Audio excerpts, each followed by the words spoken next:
여러분들이 어떤 공부를 할 때 막 지식을 많이 익힌다고 그게 되는 것이 아니라 실제로 그걸 극복할 수 있는 그런 원리를 아는 것이 매우 중요한 거거든요.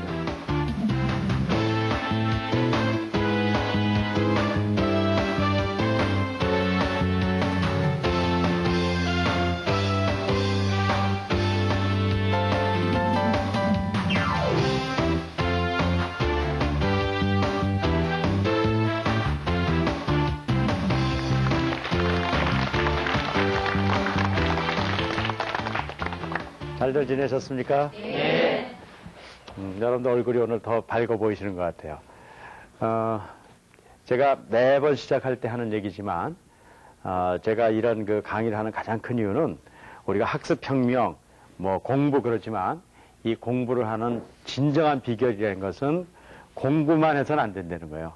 여러분들 이 시간들 통해서 그걸 이제 분명히 익히시길 바라요. 여러분들 우리가요, 공부를 잘하기 위해서 다른 걸 포기하고 이렇게 살아가기도 해요. 우리의 지적인 걸 갖기 위해서 음악도 포기하고 체육도 포기하고 미술도 포기하고 그럴 때가 있거든요. 하지만 그래서 진정한 지력을 얻긴 참 어려워요. 하지만 제가 거꾸로 얘기해 볼게요. 여러분들 인간성을 길른다는 건 참 중요한 일이잖아요. 그렇죠? 하지만 인성교육을 잘해서 좋은 사람이 됐어요. 그래서 허허거리고 다녀요. 근데 실력이 없으면 어떻게 될까요? 남한테 사기나 당하기 딱 알맞은 사람 되는 거예요. 여러분들 제대로 된 인간성을 기르지 않고 공부만 하고 성적 높여서 남 사기 치는 사람 되는 것도 잘못된 거지만, 그냥 사람은 허허하고 좋지만 실력 없어서 남한테 사기당한 사람이 되면 더 비참한 사람이 되는 거예요. 그래서 한 인간이 자신의 삶을 살아가기 위해서는 두 가지를 같이 따라가야 돼요. 하나는 우리의 지적인 힘을 길러가면서 동시에 어떻게 해요? 우리의 내적인 인간성을 우리가 더 고양시켜야 된단 말이에요. 그런데 이 두 가지를 한꺼번에 하면요, 그것이 서로 상승작용을 일으켜서 더 실력 있는 사람이 되는 거예요. 그래서 여러분들 다시 여러 번 이렇게 반복하지만 한 인간이 자신의 능력을 최대한 발휘할 수 있는 방법은 제가 5차원 전면교육이라고 말씀드렸는데, 우리가 갖고 있는 지력, 심력, 체력, 자기관리 능력, 인간관계를 이렇게 한꺼번에 이 전면적으로 교육해야 된다는 것이에요. 이미 여러분들이 이제 파악을 하고 있었지만 지력을 키우기 위해서는 지식을 운용하는 능력이 있어야 되고, 또 하나는 언어를 극복할 수 있는 능력을 가져야 돼요. 이 힘을 가지고 단순히 학교에서 공부 잘하는 것만으로 가면 안 돼요. 이 지력의 본질된 힘은 뭐라고 얘기했죠? 참과 거짓을 구별하는 능력을 가져야 돼요. 저는 이번 이 그 프로그램을 통해서 여러분들이 지력이 향상되기를 굉장히 바라요. 그리고 그것이 학교 공부하는 데도 도움이 됐으면 좋겠어요. 하지만 제 더 큰 바람은 그게 아니에요. 그걸 통해서 학교의 공부도 잘하지만 정말 참을 쫓아가는 사람들이 많아져야 돼요. 아무리 실력이 있더라도요, 거짓말을 쫓아가는 사람이 많으면요, 그 사회를 절대로 건강하게 만들어 본 적이 없어요. 그래서 바라기는 여러분들이 지적인 힘이 커지면서 더 참을 쫓아가는 그런 분들이 되길 바라면서요. 오늘 이 지식 운영에 있어서 몇 가지 좀 중요한 점을 좀 제가 건드려 볼게요. 이 지식을 운영하는 데 있어서 그 학문의 9단계를 얘기하면서 제가 3가지 지식의 운영의 요소를 얘기했어요. 첫 번째는 지식을 내 머릿속에 어떻게 된다고요? 입수해야 돼. 맞아요. 두 번째는 그 들어온 지식을 어떻게 해야 돼요? 고도화시켜야 돼요. 그래서 그 가치를 높여야 돼요. 그 다음에 그걸 어떻게 해야 돼요? 잘 바깥으로 표출시킬 능력이 있어야 되잖아요. 오늘 이 시간에는 지식의 고도화라는 문제를 다뤄보겠어요. 지식의 고도화. 굉장히 이렇게 그 용어 자체는 어려워 보이지만 실제로 어려운 건 아니에요. 아주 쉬운 방법을 통해서 여러분들이 그것을 하는 것이 가능해요. 그래서 이 지식의 고도화는 어떻게 하는 것인가? 이미 제가 지나가는 얘기를 했지만 그것에 대한 근본적인 요소는 알려드렸습니다. 어떤 사람을 만나서 전화번호를 이렇게 100사람을 만나서 전화번호를 순서대로 적어놨어요. 하지만 어느 날 이걸 그냥 100개로 놓은 게 아니라 김씨, 이씨, 최씨 이렇게 분류를 해놨어요. 그럼 똑같이 100개의 지식이 있잖아요. 하지만 이것의 가치는 완전히 틀릴 수 있어요. 완전히 틀릴 수 있어요. 그러니까 여러분들이 학교에서 공부를 배우고 또 여러 가지 사회생활을 통해서 지식을 입수하는 건 중요해요. 하지만 어느 날 차분히 앉아서 뭐를 해야 돼요? 그 지식을 재배열하고 조직화하고 질서화하는 그런 훈련들을 해야 돼요. 그렇게 되면은 여러분들이 지금 갖고 있는 게 100개라 그러면요. 가만히 있으면 100개의 가치가 있을 뿐이에요. 하지만 그걸 재배열하면 100개가 점점 힘을 발휘해서 1000이 되는 가치가 될 수도 있고 10,000이 되는 가치가 될 수 있단 말이에요. 그게 진짜 학문의 힘이에요. 왜 우리 민족이 머리도 좋고 열심히 있는데 노벨상을 타지 못하는가? 그 이유가 있어요. 지식은 머릿속에 많이 집어넣으려고 노력했지만 어떤 훈련이 약한 거예요? 지식을 재배열하고 고도하는 능력. 거기다가 정서력을 통한 상상력이 약해버리니까 그걸 못하는 거거든요. 난 여러분들이 정말 우리 세대의 그 한이에요. 학문 세계의 노벨상 한번 못한 거를 우리도 타도록 열심히 노력할 겁니다. 아직도요. 하지만 여러분들도 그런 자기의 능력을 다 발휘해서 그런 힘들을 발휘했으면 좋겠어요. 그럼 어떻게 하면은 우리가 지식을 재배열할 수 있는가를 알려드릴게요. 그 가장 중요한 원리는 고공학습법이라는 것입니다. 그 다음에 요거하고 아울러서요, 상관관계학습법이라는 거예요. 이 두 가지를 여러분들이 좀 이해를 하시면 아주 도움이 될 거라고 생각합니다. 고공학습법은 이런 것들이에요. 어떤 사물을 볼 때요, 처음에 부분으로부터 보기 시작해서 전체를 보는 게 아니라 처음에 뭐부터 보는 거예요? 전체를 먼저 보고 부분을 봐요. 고공이라는 게 그런 거잖아요. 높은 데서 비행기를 타고 가면서 이렇게 보면은 전체가 다 보이잖아요.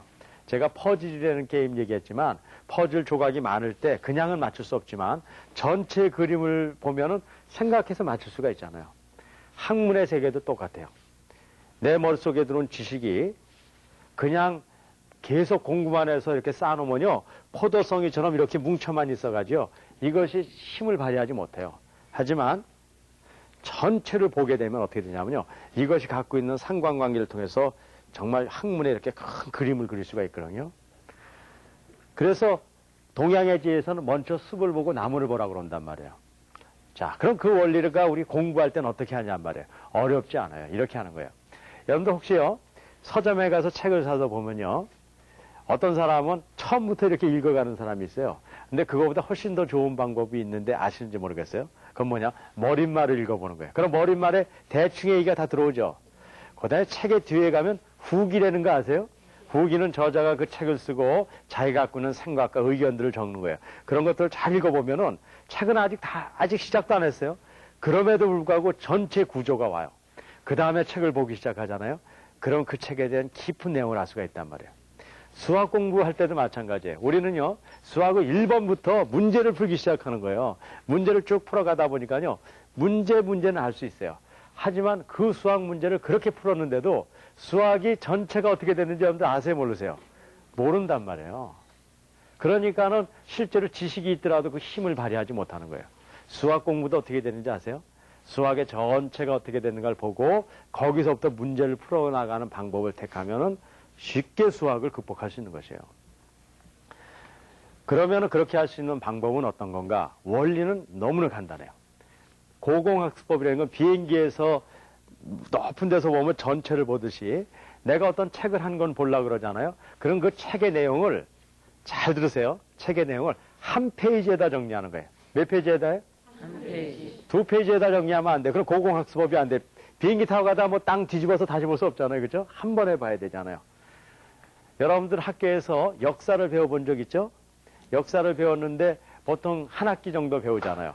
그러면 학기 처음에 뭐 고조선 이런 거 기억나죠? 그런 걸 배워요. 그러면 그거 배울 때는 고조선에 대해서 알아요. 하지만 저쯤 신라시대, 한 몇 달 지나서 신라시대 배울 때 보면 신라시대는 알지만 뭐는 다 잊어버렸어요. 고조선은 다 잊어버렸어요. 저 뒤에 가서 학기 말에 근대사 배울 때는요, 신라도 잊어버렸고 고조선도 잊어버렸고, 그러다 보니까는 시험은 볼 수 있지만 역사가 갖고 있는 근본적인 문제들은 못 본단 말이에요. 그런데 역사책에 있는 거를요, 한 페이지에 한번 모아보면 어떤 일이 생기는가 보자는 거예요. 이게 바로요, 우리가 학교에서 배운 역사책을 몇 페이지에 정리했다고요? 한 페이지에 정리해 놓은 거예요. 별거 아니잖아요. 그냥 한 페이지에 정리한 것 뿐이에요. 하지만 이렇게 정리해 놓으면요, 몇 가지 중요한 것들을 알게 돼요. 첫째는요, 못 보던 걸 보게 돼요. 두 번째는 해결하지 못한 문제를 해결할 수 있어요. 자, 그럼 못 보던 것을 보게 된다는 것이 무엇인가 제가 설명할게요. 자, 이게 첫 페이지에다 이렇게 쭉 한 페이지로 만들어놨습니다. 선사시대, 고조선, 삼국, 통일, 신라, 고려, 조선까지 쭉 정리를 했어요. 이걸 다 놓고 보니까요, 혹시 안 보이던 게 보이는 거 없나요? 여기도 있는데 여기도 있고 여기도 그런 게 있는 거예요. 여기 보면 발전 그런 거 보이죠? 책을 한 권을 다 펴서 이렇게 봤는데 말이에요. 계속 반복되는 것들이 있어요. 그럼 그거는 무슨 의미가 있는 걸까요? 맞아요. 중요하다는 거예요. 예를 들어서 발전이라는 게 중요한지 아세요? 건국, 발전을 모든 문화를 할 때는 건드리거든요. 그 이유가 있어요. 여러분들 혹시 고려시대에 고려라는 나라가 뭐로 시작했어요? 어떤 이념으로 시작했어요? 불교라는 이념을 갖고 시작했다는 거 아시나요? 그런데요, 그 불교가 나중에 이렇게 멸망될 때는 뭐가 문제가 생겨요? 불교의 문제가 생긴단 말이에요. 그렇죠? 그래서 한 나라가 넘어진다고요. 왜 역사에서 처음을 배운지 아세요? 첫 단추를 어떻게 끼느냐에 따라서 그 결과가 결정져 버려요. 그러니까 삶에 있어서 역사에 있어서요, 처음을 어떻게 시작하느냐가 너무나 중요한 거죠. 실제로 이런 것들을 본 사람은요, 인생의 삶에 있어서도요, 첫 단추를 함부로 끼지 않는단 말이에요. 여러분들 혹시요, 뭐 이렇게 살 수도 있고 저렇게 살 수도 있다고 생각할 수 있고요. 물론 현실적으로 보면요, 한번 잘못했다고 해도 다시 일었을 수 있어요. 없다는 게 아니에요. 하지만 그럼에도 불구하고 처음에 내가 시작한 것이 나를 결정진다고요. 그게 역사를 통해서 배우는 거예요. 이런 걸 배운 사람은요, 내 인생을 함부로 안 산단 말이에요. 역사에서는 문화를 많이 다루고 있어요. 왜 문화를 다루는지 아세요? 그게 이유가 있기 때문에 그래요. 여러분들 일반적 문화 하면은 뭐 음악도 있고 무용도 있고 그런 것들이 문화 아니에요. 그렇죠? 그렇지만 그건 문화가 나타나지는 외적인 형태고요. 문화라는 것은요, 좀 표현이 어려울지 모르지만 한 시대를 관통하는 시대 정신이라고 얘기해요. 그건 뭐냐면요, 문화를 보면 그 시대 사람들이 어떤 정신을 갖고 살았는지 알 수 있다는 거예요. 요즘 여러분들 이렇게 힙합 바지라 그러나요? 네, 그런 거 이렇게 입고 다니면은 부모님들은 보통 좋아해요, 안 좋아해요? 안 좋아하잖아요. 근데 내가 부모님들한테 얘기해 드릴게요. 안 좋아하지 마세요. 왜 안 좋아하세요? 우리 아이들이 좋아하면 우리도 좋아해야죠. 근데 그게 왜 그러냐면요, 문화 차이 때문에 그래요. 우리 학생들 같은 경우는요, 그렇게 자유롭게 산다는 것이 어때요? 좋잖아요, 그렇죠? 근데 부모들 세대는 그걸 이해하기가 어려운 거예요. 그게 사실 문화 차이란 말이에요. 하지만 우리 학생들이 이해하려면 바로 그 정신을 이해해줘야 되거든요. 그래서 문화를 잘 알아야 돼요. 실제로 한 시대의 지도자가 되려면요, 문화를 알아야 돼. 그래야지 그 시대를 꿰뚫는 정신을 알고 그것을 고쳐줄 수 있단 말이에요. 그런데요, 아주 지도자는 됐어요. 근데 역사를 모르고 문화를 모르는 사람은요, 그걸 할 수가 없단 말이에요. 그런데 그런 것들은요, 역사 시험 문제 푸는 데서 그것이 만들어지는 게 아니에요. 그런 건 어때요? 어떤 사물을 어떻게 봤을 때요? 전체로 봤을 때 오는 힘들이에요. 그리고 그런 힘들이 실제적으로 여러분들의 학습의 능력을 굉장히 향상시키거든요. 한 예를 들게요. 이제 여러분들은 저하고 퀴즈나 마찬가지예요. 제가 수학책을 고공표로 만들었어요.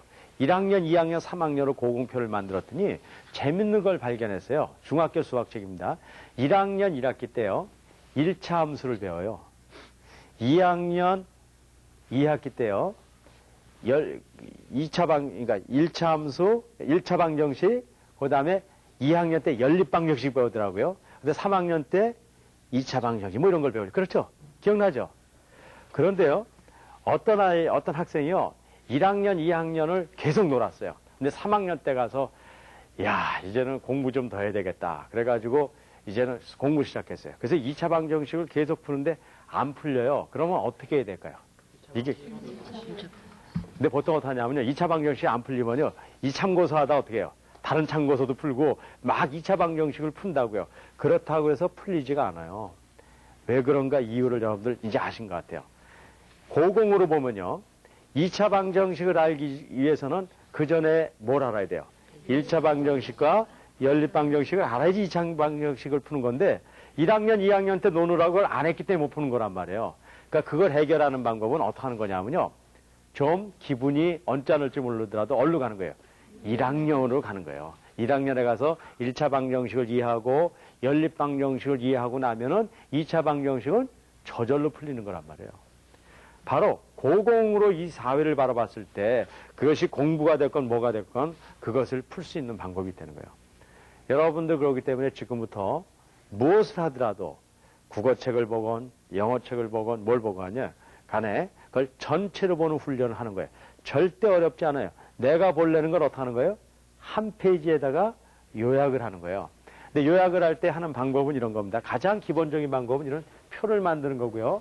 이거보다 더 좋은 방법은 그림으로 그려보는 거예요. 약간 그림을 그려서.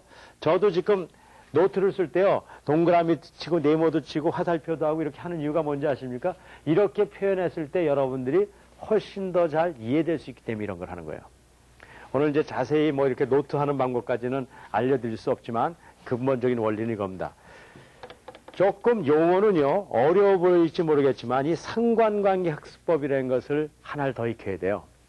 이것에 대한 기본적인 개념을 알려드릴게요. 여러분들 100개를 가르쳐 줄 게 있어요. 뭘 이제 100개의 지식을 가르쳐 줄 게 있어요.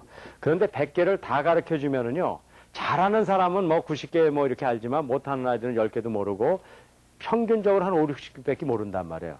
그런데 아주 못하더라도 한 5, 60개는 알게 하는 방법이 있어요. 그건 뭐냐? 100개를 가르쳐 주는 게 아니라 몇 개를 가르쳐 주냐면요. 10개만 가르쳐 주는 거예요. 이상하잖아요? 10개만 가르쳐 줬는데 그 아이가 결국 5, 60개를 알게 된다는 거예요. 그래서 제가 이거를 무슨 학습법이라고 해요? 110 학습법이라는 거예요. 자, 그러면 어떻게 돼서 이런 일이 생기는가를 설명드릴게요. 이 10개가만 가르치는 건 중요한데 이 10개가 뭐냐가 참 중요해요. 이 10개가 뭐냐면요. 여기 안 가르친 몇 개가 있습니까? 90개가 있잖아요. 그렇죠? 이 90개가 있는데 이 10개가 뭐여야 되냐면요. 이 90개하고 서로 이렇게 서로 연관관계, 상관관계라고 그래요. 그런 연결고리가 많은 10개여야 돼요. 이거를 찾는 방법은요. 제가 아까 상관관계 학습법이라는 말을 썼는데 이제 그런 것들을 잘 이용하면 이걸 찾아낼 수 있어요. 그렇게 하고 또 다른 분들이 찾아줄 수도 있어요. 자, 그래서 이렇게 다른 거하고 연결이 많은 10개가 찾아냈다고 봅시다. 그럼 어떤 학생들에게요. 100개를 가르쳐 주면은 아유, 혼동이 돼서 잘 모르던 아이한테요. 10개만 가르쳐 주면 10개를 알 수 있을까요? 모를까요? 그건 알아요. 그건 누구도 알아요. 근데 이 10개를 알게 되면 그 다음부터는 문제를 달라진단 말이에요. 이 10개를 완전히 안 다음에 그 다음에 뭘 가르쳐 주기 시작할까요? 나머지 90개를 가르쳐 주는 거예요. 나머지 90개. 이게 굉장히 중요해요. 먼저 가르쳐 주는 게 아니라 언제 가르쳐 줘요? 10개를 안 다음에 가르쳐 주는 거예요. 그러면 어떤 일이 생기는가 봅시다. 요거하고는요, 이거하고 연결이 돼 있죠. 내가 아는 거하고 연결돼 있으니까 이거 어렵게 할까요? 쉽게 할까요? 그렇죠. 굉장히 쉽게 한단 말이에요. 이것도요, 이걸 이미 아니까는 어려울까 쉬울까요? 이거는 뭐 아무데도 연결고리가 없으니까 좀 어려워서 못할 수도 있지만 이미 10개 아는 것만 해도 연결고리 때문에 5, 60개는요, 아주 쉽게 이해해버릴 수 있단 말이에요. 자, 이것이요, 기본적으로 우리가 공부가 되는 과정들이에요.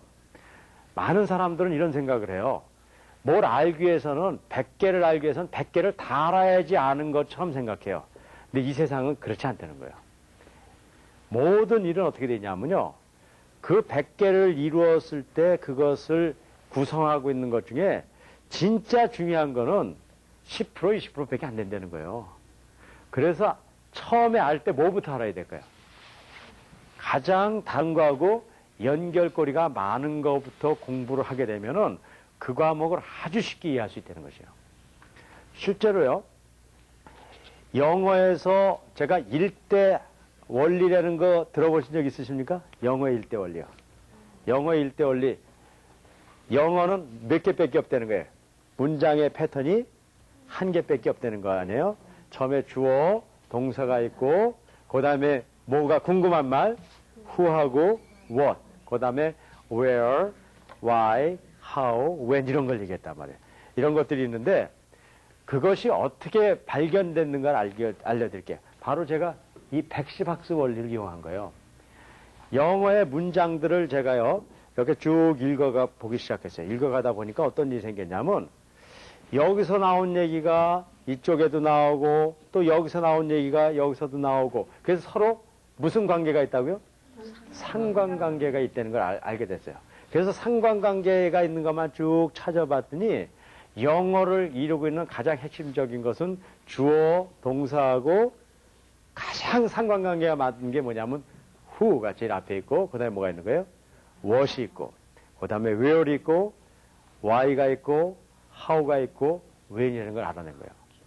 그러니까는 여러분들이 어떤 공부를 할 때 막 지식을 많이 익힌다고 그게 되는 것이 아니라 실제로 그걸 극복할 수 있는 그런 원리를 아는 것이 매우 중요한 거거든요.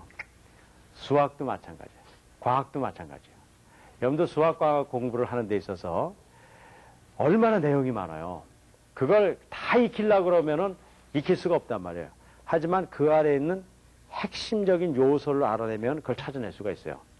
제가 이제 수학, 과학 이렇게 나가면 여러분들 머리도 띵해지고 골치가 아플지 모르겠지만 제가 수학의 한 가지를 제가 예를 들어서 설명드리겠어요. 여러분들 수학의 함수라는 얘기를 들어봤어요? 네. 함수. 사실은요, 수학의 함수를 알면은 모든 수학은 다 할 수 있어요. 그런데 함수를 왜 모르냐면요. 수학에서 많이 듣긴 했는데 그 수학의 함수가 어떤 뜻인지를 잘 모르기 때문에 그래요. 그래서 함수의 뜻을 잘 이해하면 수학 전체를 알 수가 있거든요. 그래서 이제 함수를 처음에 잘 공부를 먼저 시작하잖아요.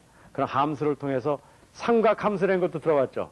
삼각함수도 하는 거고, 그 다음에 통기함수도 하는 거고, 그걸 통해서 2차 함수도 하는 거고, 1차 함수도 하는 거고, 그런 것들을 다 알게 돼버려요. 제가 오늘 시간이 많으면 함수를 이렇게 풀어줄 수도 있지만, 지금 그렇게 못하지만 실제로 그렇게 연결고리가 있다는 거예요. 그래서 제가 이제 다시 정리를 드리자면 이겁니다. 아무리 복잡하게 많은 것처럼 보여지는 것에서도 실제로 그것을 구성하는 가장 중요한 것은 몇 개 없다는 거예요. 100개 중에 10개 정도밖에 안 된다는 거예요. 그래서 그 10개를 찾아가서 공부하는 방법들을 배우면은 여러분들이 상당한 부분의 실력을 발휘할 수 있다는 것이 오늘 강의의 중요한 주제고요. 그런 것들이 바로 우리의 지식이 들어온 것을 이렇게 고도화시킬 수 있는 중요한 방법이라는 것을 오늘 말씀드렸습니다. 오늘 강의는 여러분들 좀 이렇게 어려워 보일 수도 있지만 이런 시간들을 통해서 여러분들이 이런 개념을 잘 이해하길 제가 바라겠어요.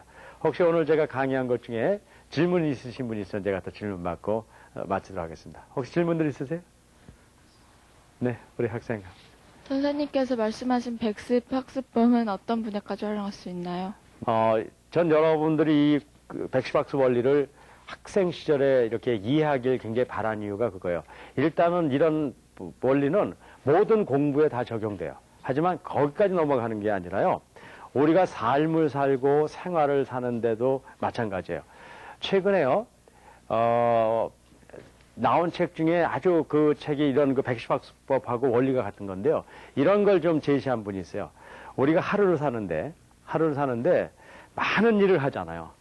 그런데 실제로 그 중에 중요한 거는 20%도 안 되는 거고 그 20%가 남의 마지막 삶을 다 결정짓는 거예요. 회사에서 이런 얘기를 하고 있어요. 물건을 100개를 만들면은 실제로 100개가 다 회사를 살리지 못한다는 거예요. 몇 개가 회사를 살리냐면 20개가 살리고 나머지 80개는 그냥 끌려다니는 거예요. 자, 여러분들도 마찬가지로 잘 생각해 보세요. 여러분들이 세상을 살아가면서 지금 많은 하는 일들이 있어요. 또 학생들은 공부한다고 열심히 하는 부분도 있어요. 또 이제 부모들은요, 한번 내가 세상을 멋있게 살아보려고 열심히 노력하는 것들이 있어요. 하지만 여러분들이 그걸 잘 놓고 보면은 그 중에 진짜로 중요하게 하는 것은요, 생각보다 적을 수가 있어요. 나머지 80%는 어떤 건지 아세요? 사실은 별로 중요하지 않은데 분주하게 뛰어다닐 수가 있다는 거예요. 이 백십학습의 원리는 그렇기 때문에 단순히 공부하는 원리가 아니에요. 인생을 사는 사실 원리예요. 나는 여러분들이 그런 것들을 익혀가길 바라요. 하나하나 가자면 여러분들 살아가는 지금 시간들을 한번 다 정리해 보세요. 그러면은 상당히 많은 부분이 안 해도 되고 사실은 그런 걸 다른 가치 있는 거로 대치시킬 수 있어요. 여러분이 공부하는 데 있어서도 마찬가지예요. 어떤 때는 막 내가 이거 중요하다고 공부하는 것들이 실제로 잘못 내가 생각해서 하는 것들이 많이 있단 말이에요. 그런 것을 가치 있는 거로 대치시킬 수 있어야 돼요. 백십학습 원리는 어떤 거하고 연결되는 거냐면 두 가지. 하나는 우선순위예요. 어떤 거를 먼저 하는 거예요. 중요하고 다시 얘기하면 상관관계가 많은 걸 하는 거예요. 두 번째는 선택하는 거예요. 인생은 선택하는 겁니다. 우리가 이 세상에 있는 걸 다 할 수 있나요, 없나요?